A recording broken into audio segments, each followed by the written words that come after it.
Welcome back. વાત હવે યાત્રાધામ પાવાગઢ પર યોજાયેલી આરોહણ અવરોહણ સ્પર્ધાની. ગુજરાત સરકાર દ્વારા યુવક યુવતીઓ માટે સાહસિક પ્રવૃત્તિઓનો વિકાસ થાય તેવા આશયથી રાજ્યના 5 પર્વતો ઉપર આરોહણ અવરોહણ સ્પર્ધા યોજાય છે, જેમાંનો પાવાગઢ પર્વત એક છે. ત્યારે આજ રોજ યાત્રાધામ પાવાગઢ ખાતે 6ઠ્ઠી આરોહણ અવરોહણ સ્પર્ધા યોજાઈ, જેમાં રાજ્યભરમાંથી આવી પહોંચેલા યુવાનો અને યુવતીઓએ ભાગ લીધો.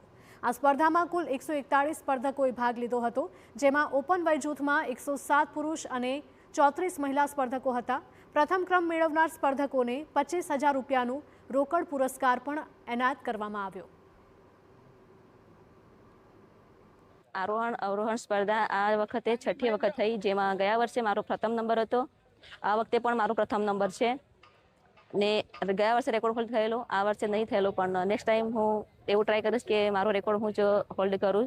लगभग 200 प्लस रजिस्ट्रेशंस हुए थे और 155 plus participants both senior girls and boys included आज यहाँ पार्टिसिपेशन किए थे. गर्ल्स एंड बॉयज़ की बहुत अच्छा परफॉर्मेंस थी और इस कंपटीशन में टॉप 10 गर्ल्स एंड बॉयज़ जो गिरनार में होने वाली स्टेट और नेशनल लेवल कंपटीशन के लिए एलिजिबल होंगे.